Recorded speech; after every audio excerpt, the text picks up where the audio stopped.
Friends, welcome to Krishna home garden. Friends, இன்னைக்கு வீடியோவில் நம்ம கார்டனில் நடந்த ஒரு சின்ன அறுவடை தான் பார்க்க போகிறோம். வாங்க வீடியோக்குள்ளே போகலாம். ஃப்ரெண்ட்ஸ், இன்னைக்கு அறுவடையை இந்த லாங் பீன்ஸ்லேருந்து ஆரம்பிச்சிடலாம். இது வந்து நான் தட்டைப்பயிறுன்னு நினச்சேன். இந்த செடியை பார்த்து இப்போ காய்க்கும் போது தான் தெரியுது இந்த பீன்ஸ் வெரைட்டின்னு. இப்போ நம்ம அறுவடை பண்ணிக்கலாம். ஃபஸ்ட்டு இது வந்து ஒரு செடியாக இருக்கும்னு நினச்சி நான் தனியாக வச்சுருந்தேன். பார்த்தா கொடியாக படர்ந்து போச்சு. அதனால் இந்த இடத்துல இப்போ நான் மாற்றி வச்சுருக்கேன். இது வந்து பொரியல் கூட பண்ணலாம்னு சொல்லுவாங்க. இது பீன்ஸ் மாதிரியே தான் இதுவும் இருக்குது. உள்ள விதை கூட பீன்ஸ் விதை மாதிரி பெருசு பெருசாக தான் இருக்குது.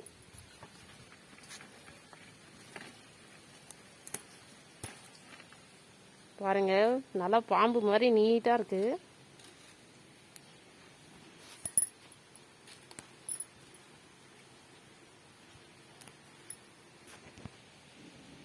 இப்போ அடுத்ததாக கொத்தவரை அறுவடை. கொத்தவரையோட கூடவே கொஞ்சம் வெண்டைக்காயும் இருந்தது, அதையும் பறிச்சுட்டேன். இப்போ நம்ம அடுத்ததாக கத்திரிக்காய் அறுவடை பண்ணலாம். பாருங்கள் ஃப்ரெண்ட்ஸ், இந்த கத்திரி செடியில் எவ்வளோ அழகாக எத்தனை கத்திரிக்காய் இருக்குன்னு. எவ்வளோ சின்ன செடின்னு பார்க்கும்போதே தெரியும், சின்னதாக தான் இருக்குது.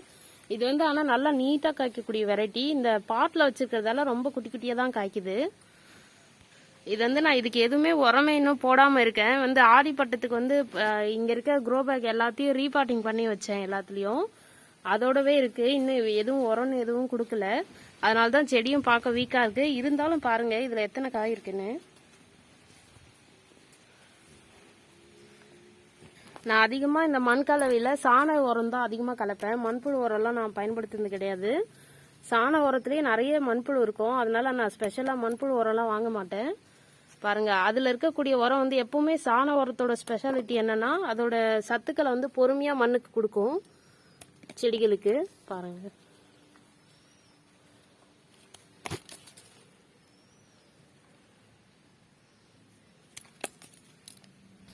இந்த ஒரு சின்ன செடியில இருந்தே நம்மளுக்கு இவ்வளோ அறுவடை கிடைக்குது.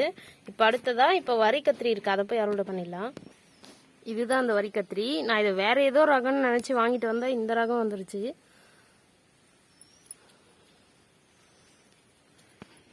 அடுத்ததா இது ஒரு ரகம். இந்த விதை பாக்கெட்டில் வந்து இது வந்து வெள்ளை நீட்டு கத்திரி. நான் இந்த விதை பாக்கெட்டை வாங்கினேன். ஆனால் இதில் பாருங்க, இதுவும் இருந்தது, இந்த செடியும் அந்த பாக்கெட்டில் இருந்து வந்தது தான். அடுத்ததான் நம்ம ஸ்பெஷலான பெரிய கத்திரி அறுவடை பண்ண போகிறோம். பாருங்க, அடிக்கடி இந்த மாதிரி பெரிய பெரிய கத்திரிக்காய் அறுவடை கொடுத்துட்ருக்கு.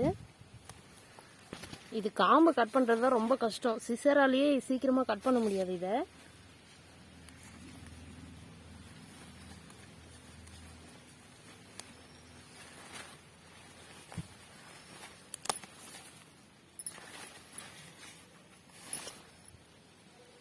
பாருங்க, இது நான் விதைக்காக விடலாம். நான் எதை செலக்ட் பண்ணாலும் அதில் பூச்சி ஓட்ட போட ஆரம்பிச்சிருது.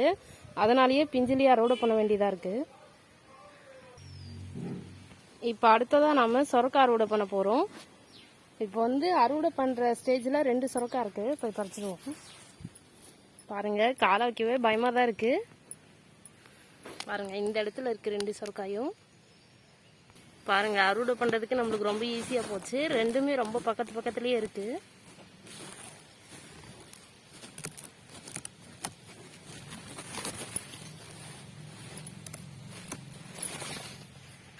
பாருங்க ஃப்ரெண்ட்ஸ், இந்த சுரக்காய் வந்து இந்த குட்டியா இருக்கும்போது இந்த கொட்டாங்குச்சிக்குள்ள உட்காந்துருக்கும் போல இருக்கு.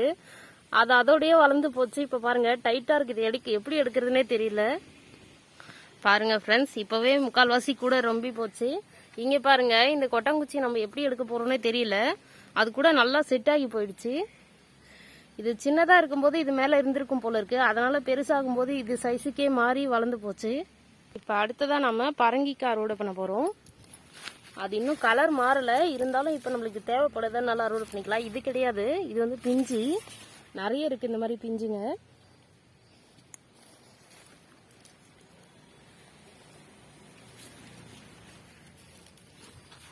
பாருங்க. நம்ம அறுவடை பண்ண போறது இதோ இருக்கு.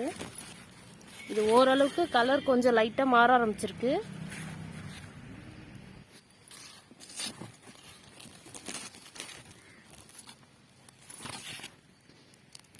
பாருங்க ஃப்ரெண்ட்ஸ், இந்த பரங்கிக்காய் வந்து நம்ம சின்ன வெரைட்டி, அது தானாக முளைச்சது தான். சின்ன வெரைட்டியாக இருந்தாலும் நல்லா திரட்சியாக வந்திருக்கு. இது வந்து நல்லா மக்கிய சாண உரத்து மேலே இதோட கொடி படர்ந்துருக்கிறதால நல்லா அதில் இருக்கக்கூடிய சத்துக்களை எடுத்துக்கிட்டு சூப்பராக வந்திருக்கு. பாருங்கள் ஃப்ரெண்ட்ஸ், ஒரு சூப்பரான அறுவடை இன்னைக்கு நம்ம தோட்டத்தில். இது மட்டும் இல்லை, இப்போ கீரை அறுவடை பண்ணாலும் நிறைய கீரை இருக்குது. இப்போவே அறுவடை பண்ணுறதுக்கு தயாராக ஒரு 4-5 ரக கீரை இருக்குது. பாருங்கள், இங்கேவே எங்களுக்கு முன்னாடி பொன்னாங்கண்ணி கீரை இருக்குது, நல்லா தெரியும். பாருங்கள், இங்கே கூட எவ்வளோ இருக்குது பாருங்கள். கிட்டத்தட்ட ஒரு 3 கட்டுக்கு மேலே நம்ம அறுத்து எடுக்கலாம் கீரையை, அவ்வளோ கீரை இருக்குது.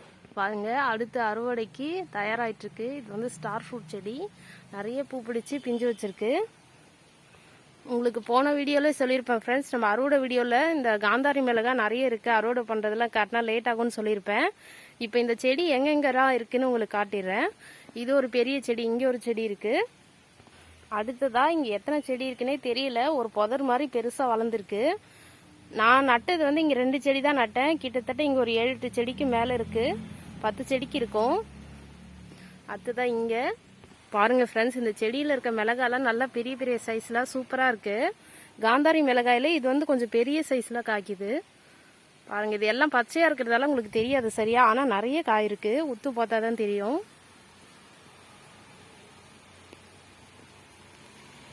அடுத்ததாக பாருங்கள், இங்கே நிறைய சிலோன் பசலை கீரை இருக்கிறது உங்களுக்கு நல்லா தெரியும்.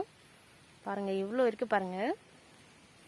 மணத்தக்காளி கீரை, சிலோன் பசலை கீரை, அது மாதிரியே சிகப்பு பொன்னாங்கண்ணி கீரை, சாதா நார்மல் பொன்னாங்கண்ணி அப்படின்னு நிறைய கீரை நம்ம ஒரு தடவை போட்டது தானாக திரும்ப திரும்ப நம்ம தோட்டத்தில் வந்துக்கிட்டே இருக்குது. அது இல்லாமல் பேர் சொல்ல தெரியாத நிறைய கீரைங்களும் இங்கே இருக்குது. இப்போ அறுவடையில் நான் அந்த கருவேப்பிலையை மிஸ் பண்ணிட்டேன். இப்போ வீட்டுக்கு தேவையான கருவேப்பிலையை கொஞ்சம் அறுவடை பண்ணிக்கலாம்.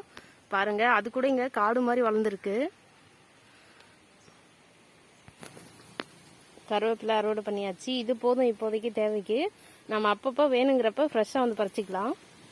பாருங்கள், அடுத்ததாக காஸ்மோஸ் செடியில் நிறைய விதை இருக்குது. இது எல்லாத்தையும் அறுவடை பண்ணி அடுத்த சீசனுக்காக எடுத்து வைக்கணும். பாருங்கள், நிறைய விதை இருக்குது. இதெல்லாம் மழை பெஞ்சதுன்னா வீணாயிடும், அதனால் மழைக்கு முன்னாடி நம்ம இதெல்லாம் கலெக்ட் பண்ணி வச்சுக்கணும். பாருங்கள், இங்கே மணத்தக்காளி கீரை இருக்குது, அதோட நிறைய காய் வச்சுருக்கு, பழம் நிறைய இருக்குது. இதெல்லாம் நம்ம எடுத்து மணத்தக்காளி வத்தல் போட்டு ஸ்டோர் பண்ணி வச்சுக்கலாம் வத்த குழம்பு வைக்கிறதுக்காக. ஓகே ஃப்ரெண்ட்ஸ், இன்றைக்கி வீடியோ உங்களுக்கு பிடிச்சிருக்குன்னு நினைக்கிறேன். வீட்டு தோட்டத்தை பற்றின பயனுள்ள தகவல்களை தெரிஞ்சுக்க கிருஷ்ணா ஹோம் கார்டன் யூடியூப் சேனலை சப்ஸ்கிரைப் பண்ணி சப்போர்ட் பண்ணுங்கள் friends. Okay friends, thank you. Thanks for வாட்சிங்.